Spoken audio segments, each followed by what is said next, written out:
everyone. I'm Pat Soldano, president of Family Enterprise USA. We advocate for generationally owned family businesses and their lifetime of savings at a national level in Washington, D.C. We really appreciate you joining us for the call today. I think you're going to find this topic very interesting. The topic is love is in the air, protect your business now and later. So it's only appropriate that on Valentine's Day, we focus on those we love by buying chocolates and flowers and making dinner reservations and visiting the Hallmark store and maybe planning a romantic trip. The thought that things may not work out with the love of our life may never have crossed your mind, but especially for business owners, it should cross their minds. Relationships, whether personal or business, require work. Many business owners feel just as married to their business as they are to their spouses, and they devote the time and the energy and the effort to nurturing both relationships. No one enters a marriage contemplating divorce, just as no one starts a business expecting failure. But failing to plan for such events may have grave repercussions for the family business owner. During this webcast, we will focus on some of the critical steps for business owners to take in planning for their businesses to ensure that if that personal relationship ends, the business is spared from that involvement. So I'd like to introduce Thomas Carroll, who is Principal and CEO of HB Wealth Management, our sponsor for today's webinar, and we really appreciate the sponsorship of HB with Family Enterprise USA. Thomas serves as CEO and leads the executive management team for the firm, overseeing a number of growth and client services initiatives. As I will know, because Thomas and I have worked together in the past, he has an extensive background in wealth management, both as an advisor to clients and a leader of client service organizations. He is joined today by Abby Flom, Principal and Family Wealth Specialist at HB, who will be sharing her insights on some critical steps family business owners should take to spare the business if a marriage dissolves. So Thomas, I'm going to turn it over to you to share a little bit more about HB and Abby's background. Great. Pat, thank you very much for having us today. And we're certainly proud to be a sponsor for Family Enterprise USA and support the mission of the great organization as you advocate on behalf of family businesses in Congress, and was really pleased to hear about the growth in your membership and clearly the trajectory you're on as we advocate for this great group of business creators in our country. So pleased that HB is part of it. For those of you who are not aware, HB Wealth Management is a independent, national, fee-only wealth management firm. We are a fiduciary in the way that we serve our clients, a high touch, high client service oriented approach to wealth management. We're based in the Southeast primarily, but we have clients that span across the entire nation. And so we'd love to get to know you. And if you would love to follow up with us, please let us know or Pat know, and we'd be happy to connect with you. Today, I'm pleased to introduce one of my partners, Abby Flom. Abby is a really important member of our team.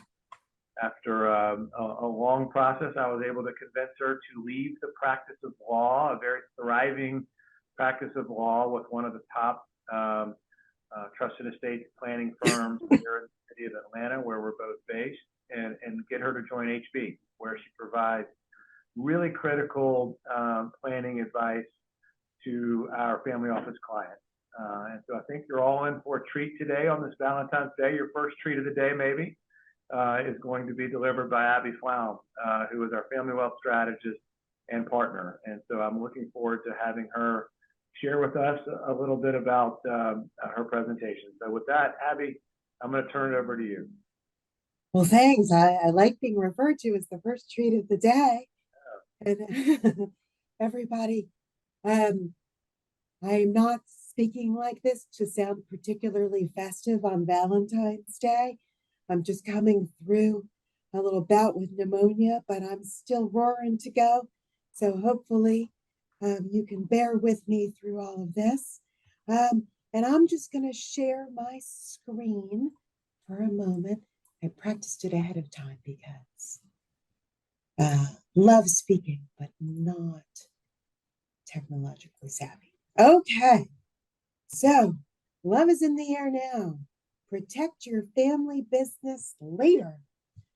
Well, it is not my sense of humor to have a voice like this because it's Valentine's Day, but it is a little bit my lawyer sense of humor to talk about things like prenuptial agreements and preparing for divorce on Valentine's Day.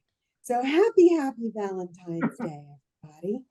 Like Pat said, it's such a special time for all of you out there who didn't make reservations for tonight. You could probably still go get some. So this is your reminder. But I'll say that, as a family wealth strategist for Hamburger and a former practicing estate attorney, like Thomas mentioned, I have this special ability to sort of suck all the romance right out of Valentine's Day and think about things for my family business owner clients, like protecting the business. So when I hear from a client that they've become engaged to be married, of course I am happy and I share in their glee and their excitement. But then with the mind of keeping their affairs in order, I immediately go into planning mode and think, how do we protect the client? How do we protect the business? And so really, I want to speak to you a bit about marriage and business and how to prevent the potential end of one from meaning the end or maybe interruption of the other. So let's talk about the legalities involved in contemplating marriage as a business owner. I think a lot of you have probably heard the statistics that about half of all marriages in the US end in divorce. And that's for first marriages. For second, third, fourth, fifth, sixth, seventh, eighth marriages, it's actually a little more grim than that.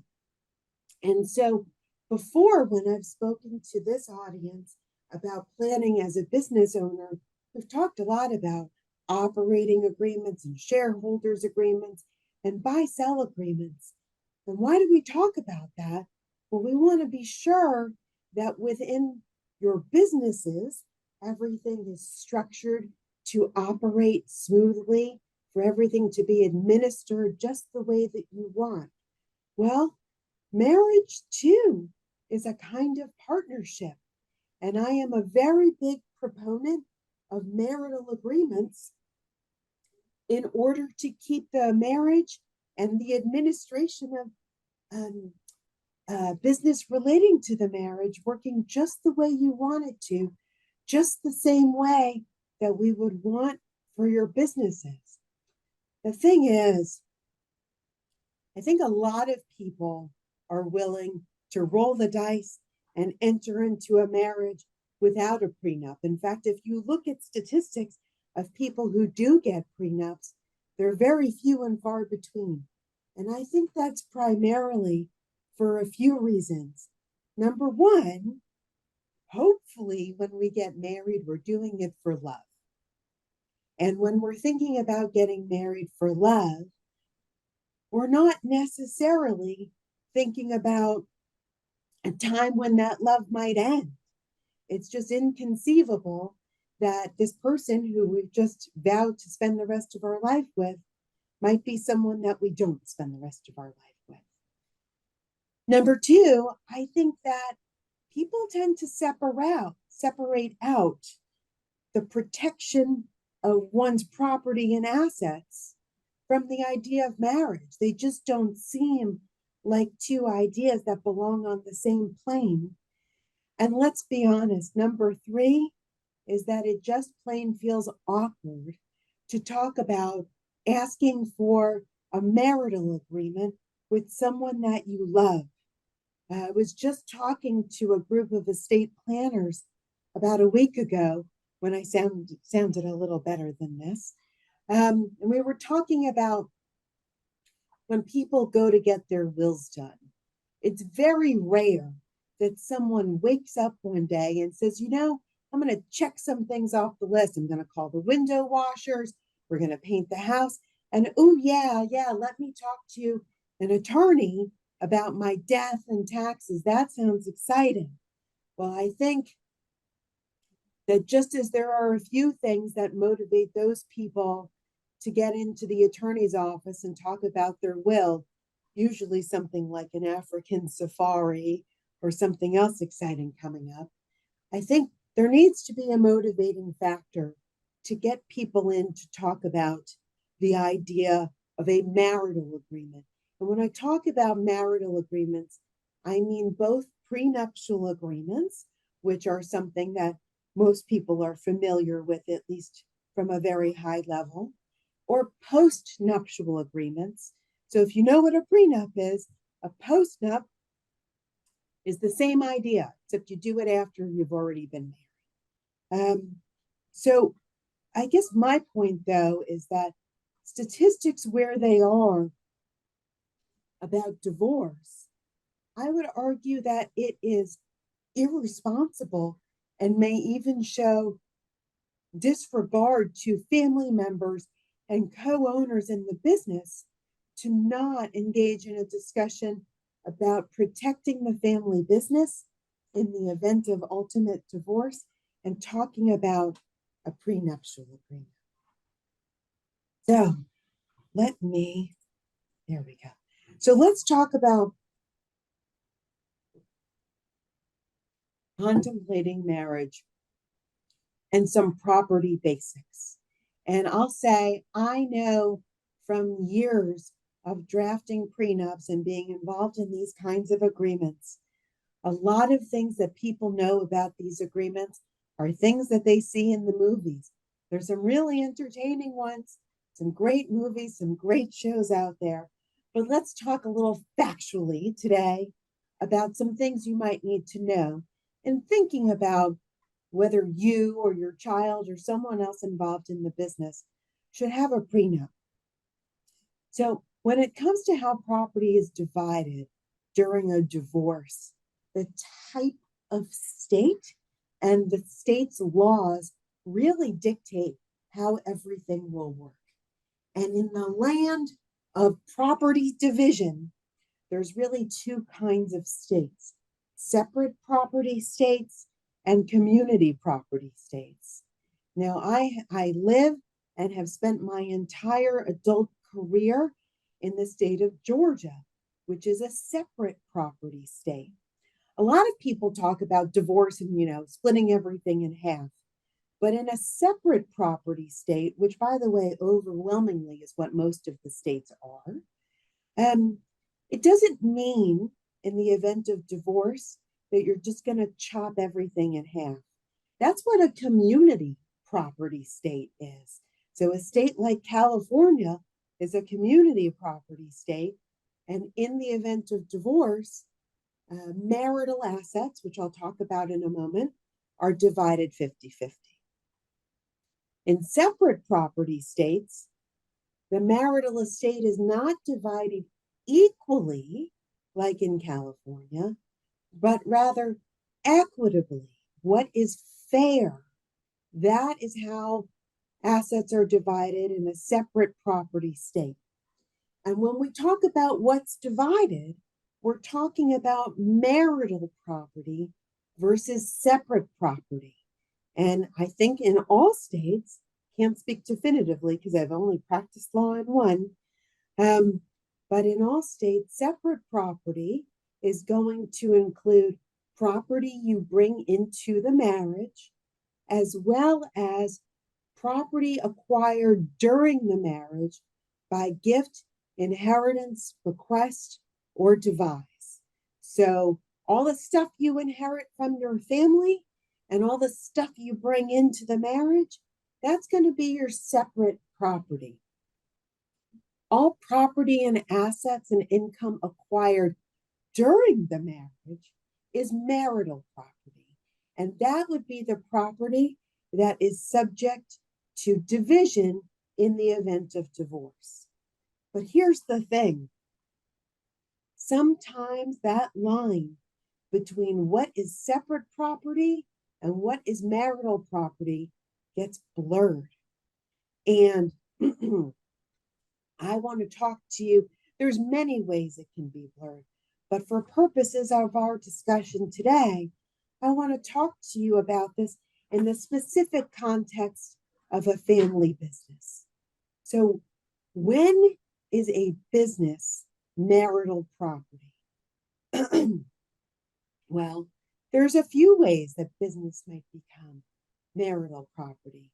Number one, we just said that property acquired, entered into, built during the marriage can constitute marital property, and that includes the business.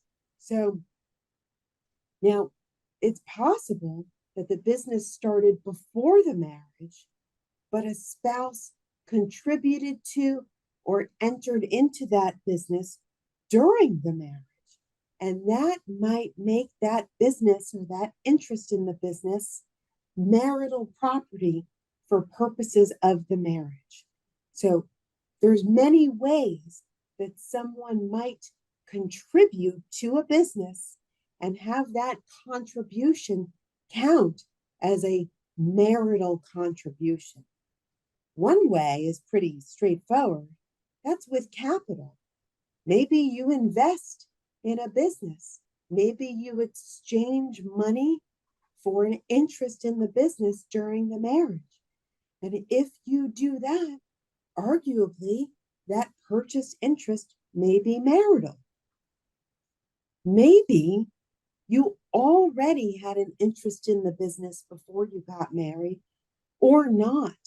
But what if you spend so much time during the marriage contributing towards the investments of the family business, the operation? You're really spending a lot of what I might call your marital time devoted to the success of the business. If you do that, arguably because you're contributing this marital time that you might otherwise be contributing to personal things relating to the marriage, you might be converting what's otherwise separate property to marital property. What if you're the spouse who is maintaining the household while the other spouse is invested in the family business? Arguably, because you're spending your time taking care of the children, maintaining finances for the household, making sure all the bills are paid. All of those kinds of things allow the other spouse more time, more latitude to devote their efforts to the family business. And in that way, that non-partner spouse is contributing greatly to the family business and perhaps converting a separate asset to a marital asset. Or let's just say the value of the business grows during the time of the marriage. That growth could arguably be deemed marital property. And so I would say a pre or post-nuptial agreement is the only potential way to eliminate any of these doubts with regard to what's marital and what's separate, and therefore what might be divided up in the event of a divorce. So, like I said, for many years, thank you for bearing with me. For many years, I drafted probably hundreds of prenuptial agreements, and I kind of got a knack for it. And the first thing I would do is talk about goals when a client would call me to discuss a prenup. Generally speaking, most of my prenup clients fell into one of two buckets. Either they would be children of my business owner clients, and the business owner client were basically insisting that their children enter into a prenuptial agreement, or the clients would be clients who were getting married for their second, third, fourth, fifth time. In one case, it was lucky number 13. But they were getting married and they wanted to be sure that they were preserving whatever it is they had worked for already in their premarital life and prevent those waters between separate and marital becoming muddied, like I mentioned. So we would talk about what are the expectations realistically for those clients, because I can tell you realistically that the goals and what would be accepted under a court of law for 20-somethings getting married for the first time versus 50-somethings getting married for the second or third time vary drastically. And so we have to have a realistic discussion of what you anticipate being a fair agreement. We'll talk a little bit more about that in a moment. One thing that you have for sure seen in the movies or on TV, or maybe even heard from a local attorney in your state, is that, this is the bulletproof agreement. And I am here to tell you that, in my humble opinion, there is no such thing as a bulletproof, ironclad, Loctite, airtight prenuptial agreement. It just doesn't exist. What there is, and we'll talk about, is an agreement that does a really good job of countering any avenues for attack in the future. But no such thing as, I think, any kind of agreement as a lawyer that is rock solid and bulletproof.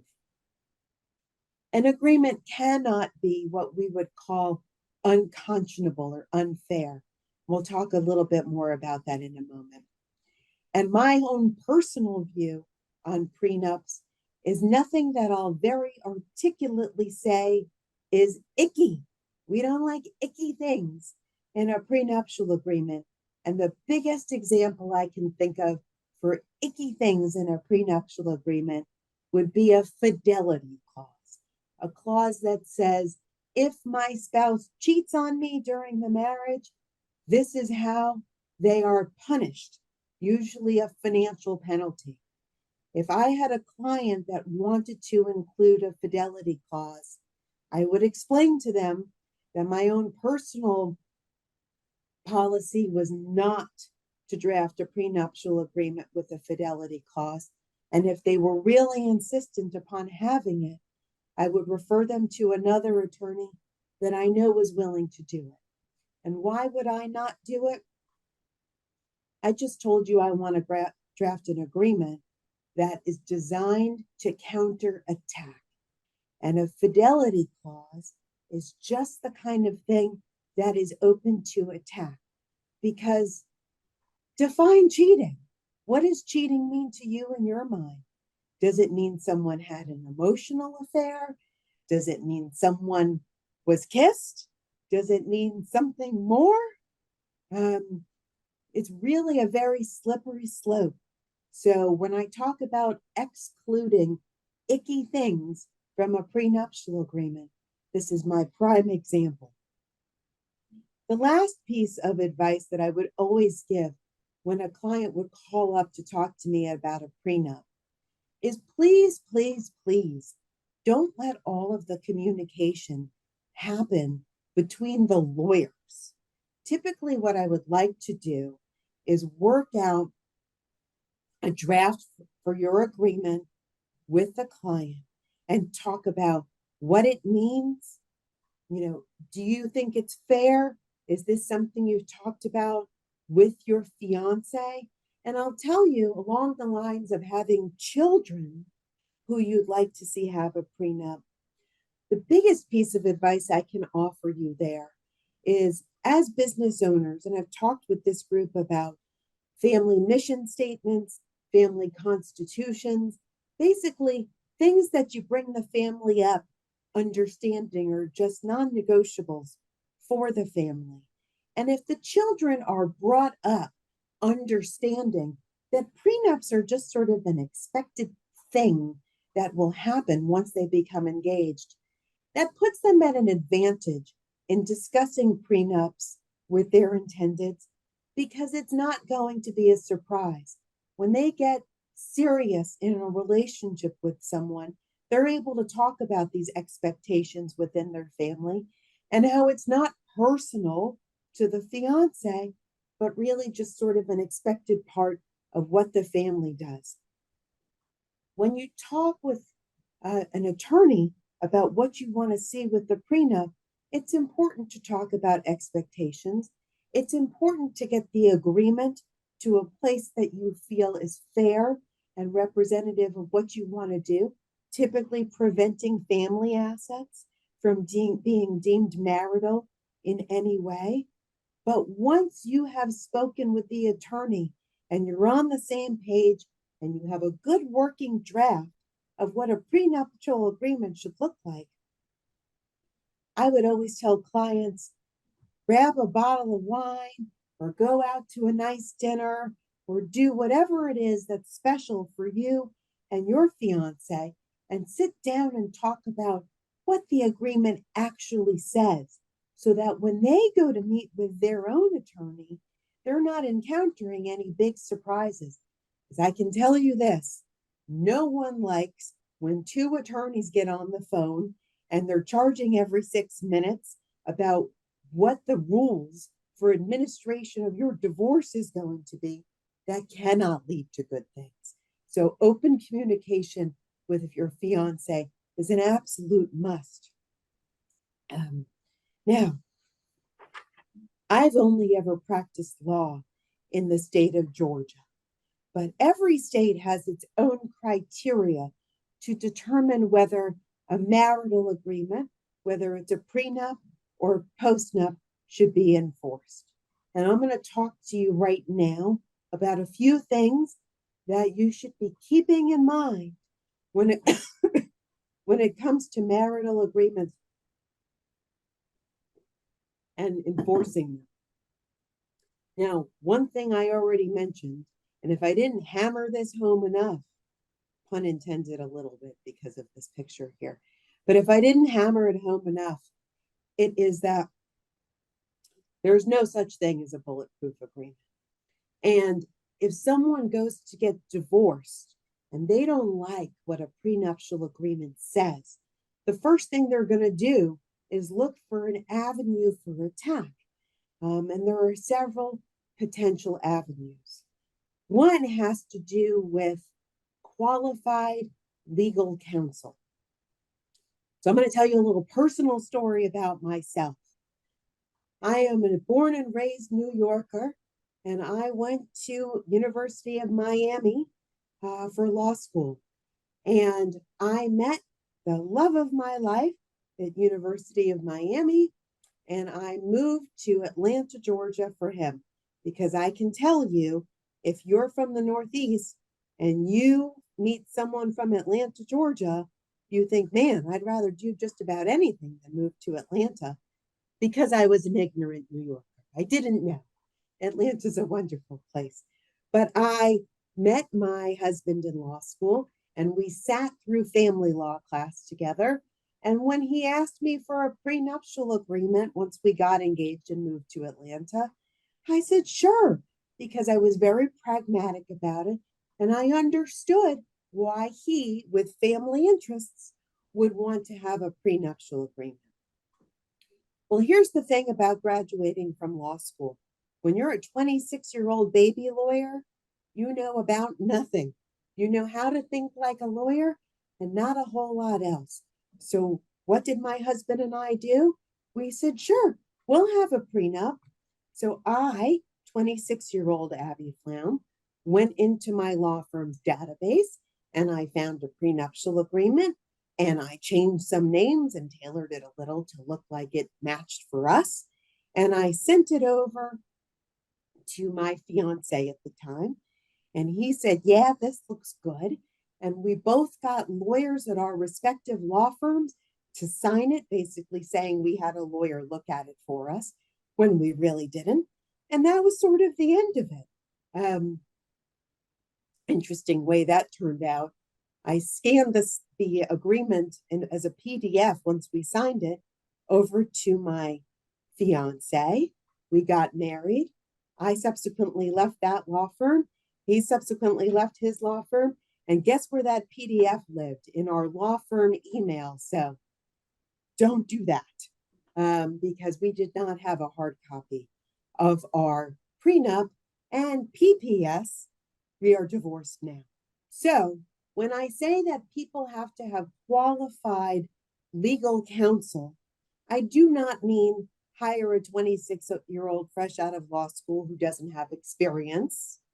I do not mean hire your buddy who does personal injury, bankruptcy, conflicts litigation, and oh yeah, I can do a prenup for you. Everybody needs to have counsel that is well versed in negotiating and drafting prenuptial agreements. And if you are the client trying to protect your interest in your family business, it behooves you not only to have qualified counsel yourself, but for your fiance or for your child's fiance to have qualified counsel.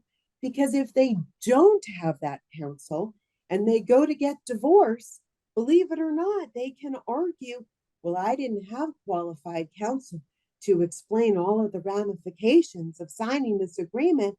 And so therefore the agreement should be overturned.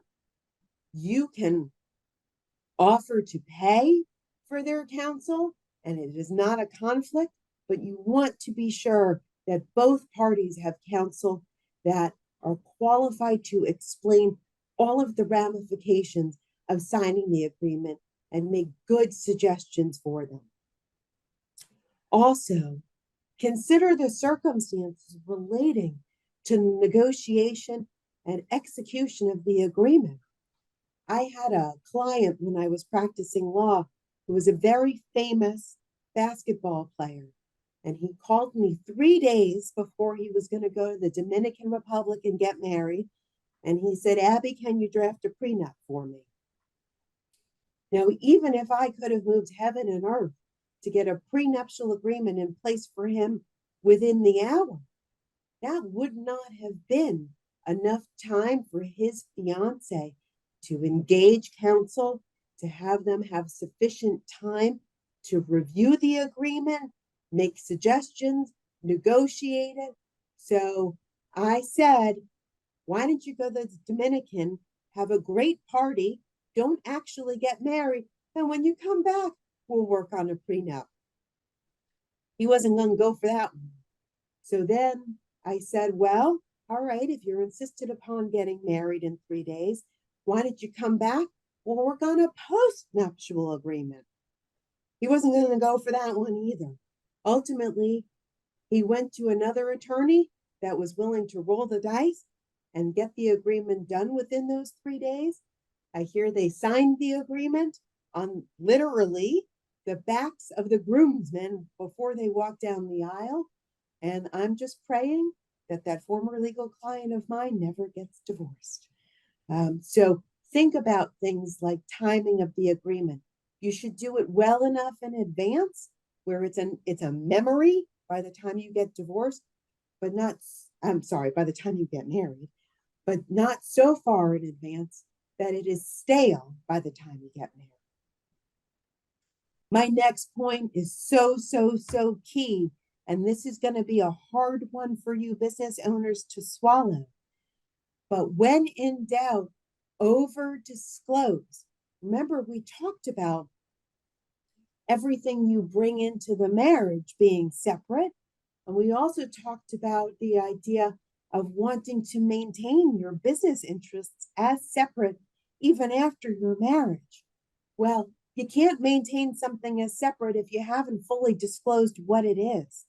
So to the extent you're able, you're going to want to include operating agreements, shareholders agreements, buy-sell agreements, value of your current interest, if you all have reasonable projections about where that value might go, plans for selling in the future, all the kind of stuff that you really don't necessarily want to disclose, Well, if you want to protect it, you need to disclose it to the best of your ability.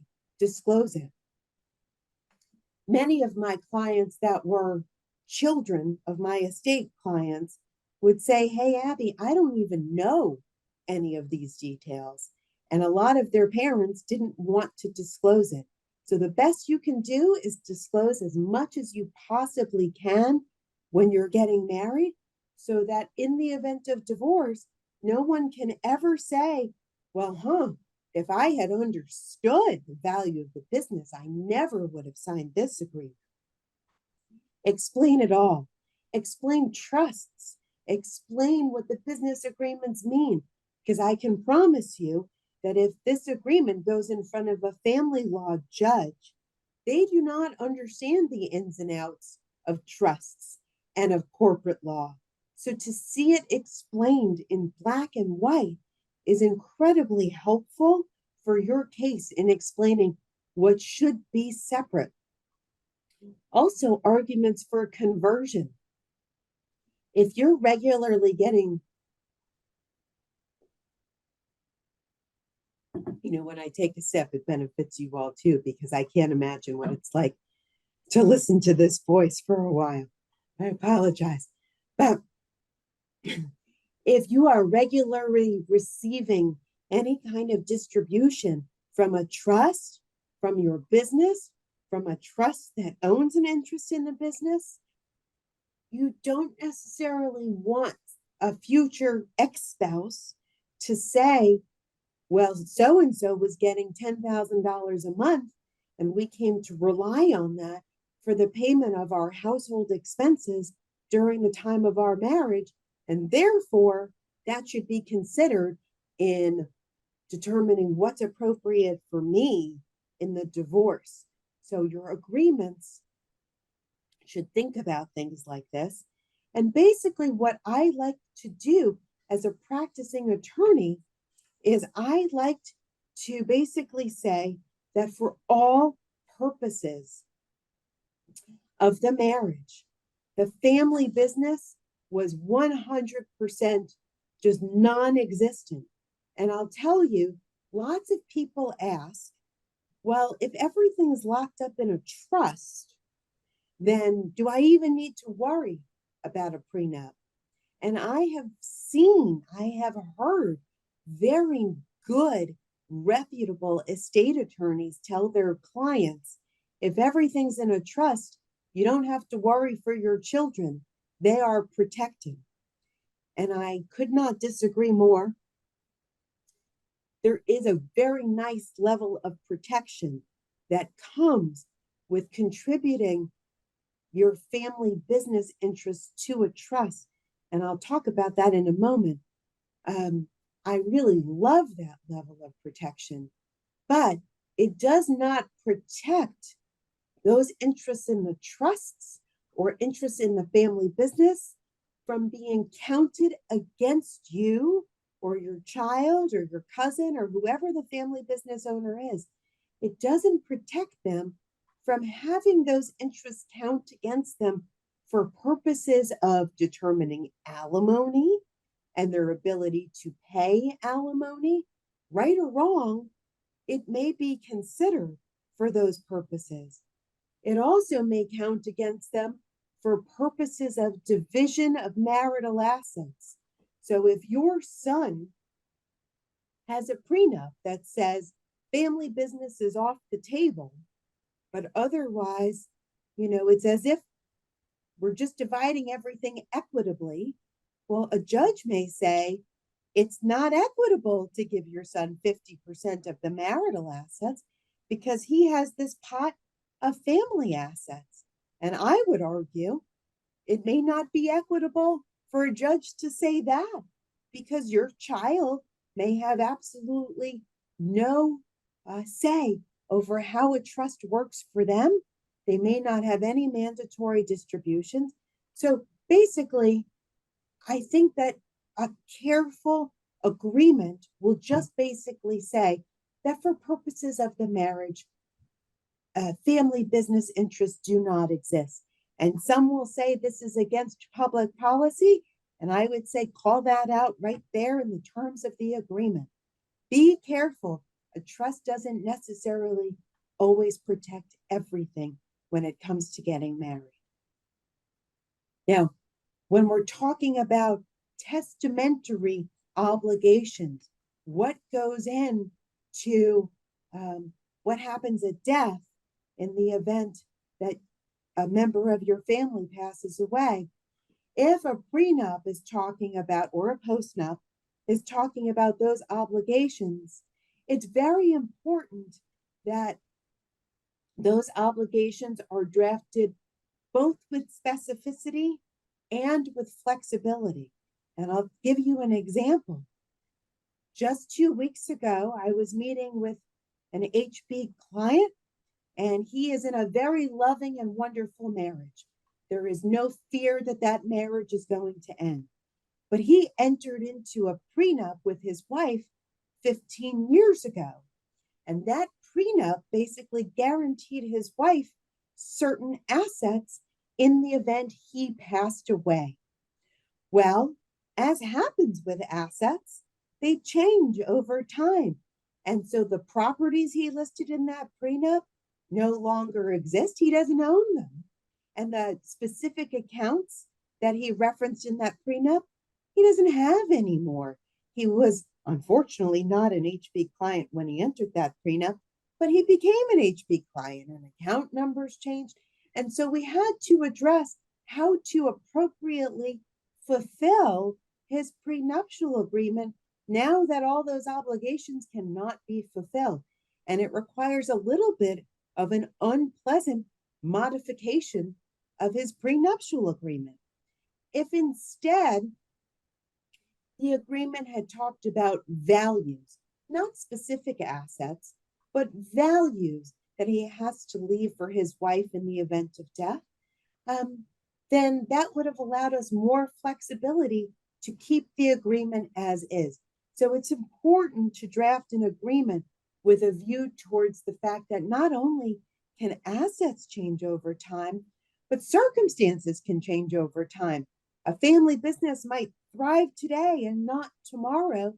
And if you've guaranteed certain obligations in a prenup, that can be problematic. So this is something very important to speak with the lawyer about. Also, I want to mention for all of you the idea of portability. Portability came about 13 years ago. And it is the idea that you can inherit a deceased spouse's unused estate exemption. I hope you all are familiar with the fact that spouses can give each other whatever they want to, completely gift and estate tax free, but there is a limit on how much you may leave for anyone that's not your spouse, whether it's children or friends. And currently, that limit is $13.61 million. So between a married couple, about $27 million. This exemption is a moving target, and it is scheduled to decrease to somewhere in the $7 to $7.5 million range come 2026. Portability is the idea that if I die and leave everything to my surviving spouse, and therefore haven't used my exemption, my spouse can elect to inherit my unused exemption. What I like to see in a prenup for my family business owner clients is the ability to do just that, inherit a deceased spouse's unused exemption. It doesn't hurt either party to the agreement and just allows for flexibility in estate planning. So that is something to keep in mind with your lawyer. Now, this has been a lot of talk about prenups and postnups and things to talk about, and hopefully your eyes haven't glazed over or you haven't talked about the crazy voice on this end of the computer screen. But I want to mention a list of a few other things to keep in mind as a business owner contemplating marriage. Number one, be sure to always, prenup or no prenup, maintain good records about the sources of capital contribute to a business, so that in the event the marriage should ever end and the source of funding is called into question, you're easily able to prove, hopefully, that that capital was funded with what we would call separate property and not divisible marital property. Similarly, you're going to want to keep personal and business expenses separate. Don't commingle funds. Don't run personal things through the business. I know I'm practical. I've had clients. I know how people like to do things, but you also need to be careful as a married business owner. And when you start blurring the line between personal and business, so too can your spouse. So be very, very careful about commingling funds. I just talked about trusts and how trusts do not entirely protect you from what might happen in the event of divorce. But that doesn't stop me from really liking irrevocable trusts. And right now, contributing business interests when appropriate and in consultation with your lawyer, contributing them to irrevocable trusts for younger generations can do a few things. It can add an extra layer of asset protection for future generations.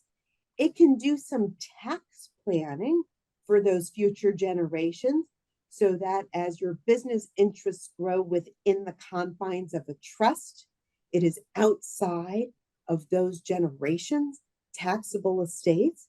So we're talking about protecting G2, G3, G4, and beyond potentially.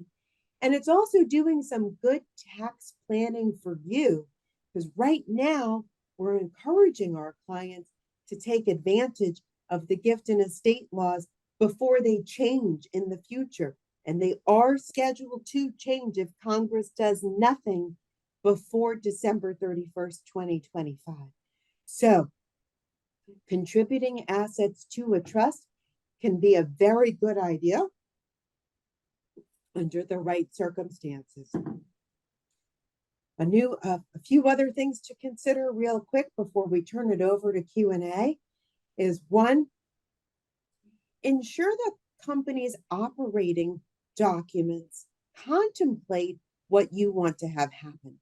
Now, I've seen some very successful businesses where the marrieds in work for the business, and that can be okay. But a lot of those same agreements are talking about prohibiting transfers of the family business in the event of divorce. And so not only is this something that you may want to address in a pre or postnuptial agreement, but also in the operating documents for the business themselves. And think good and long about whether or not it's a good idea for an in-law to be an employee in the business, because that could be, as we mentioned earlier, evidence of not only financial contribution and their contribution to the improvement of the business, but really when we talk about sweat equity, that could really be deemed sweat equity. They're putting in efforts on behalf of the business. But I will tell you that whether it's a family member involved in the business or it's a married an in-law, be sure to pay an appropriate, well-calculated, fair market value salary. And I'll explain why. If a family member goes to get divorced and that soon-to-be ex-spouse says, well, they were paying themselves under market to preserve the value of the business and what they might receive down the line, that's a really good argument for a contribution that makes the business marital versus separate and therefore subject to division. So these are just a few things that you have to be cognizant of. If you're going to take that walk down the aisle, got to take a little walk to the attorney's office first, I'm sorry to say. And I know it's not popular to say it, but if your operating documents for the company are solid, and if there's a good family constitution and mission statement, then this can all be second nature, and it doesn't have to be sort of the taboo discussion that it has been historically. Thank you for bearing with me as I've just made it through with this crazy voice, and I am happy to take any questions that you may have. I'm going to just stop sharing my screen right now. Okay. So, Abby, thank you for that. Excellent presentation. We did have questions that people put in the registration page Okay. for this webcast, but I think you've answered most of those. But let me kind of frame some of them collectively to reinforce what you said. The questions really were, well, if I have a trust with the proper language, or I have an operating agreement with the proper language, maybe I don't need a prenup. And I think you're saying loud and clear that no, you still really do need a prenup. It's really, really critically important. And I would assume that means there really is no situation that you don't really need kind of belts and suspenders. You really need those prenups. I mean, well said, Pat. I think that's true. Coming from a legal background myself, you know, if there's anything, the first thing I learned in law school, other than bill your time, was that people will sue just about over anything, and that there's always a lawyer out there who's willing to take on a case, even if it's not a great one. I do think contributing family assets helps greatly to protect them in the event of divorce, but it is not as foolproof as a lot of people believe it is. And so only if you have those trusts and or have prenuptial or postnuptial agreements can you feel better about the protection of the family assets. So let's talk about separate property, because in more specific details, because I've had this situation with families that I've worked with. They have separate property. It's defined as separate property in their trust, in their prenup, but you mentioned commingling of assets. If all of a sudden you have a piece of real estate and now you're making improvements on it, you know, there's expenses and you're using the checking account and you're both on that checking account, it can get very, very messy. So maybe you can expand on how important it is not to commingle your separate property with your community property. Yes, and I would say this is going to be true whether or not you have a prenup. It is especially true, of course, if you do not have a prenuptial agreement, because, and let's just take that example. I mentioned earlier that if you come into the marriage with certain assets, those are your separate assets. And if you inherit assets, those are your separate assets. But what if you have an inheritance? What if you're the beneficiary of a trust and you take a distribution from that trust to make a down payment on what's going to be your marital home, and you slap your spouse's name on the deed right there beside you? Arguably, you have just converted what would otherwise be separate property into marital property, subject to division. A good prenup, though, will address a circumstance like that and will generally either say, it doesn't matter, the funds came from a separate asset, so the house is going to be a separate asset regardless of the title. Or the prenup might say something like, they chose to add their spouse to that title, and therefore it is indeed a marital asset.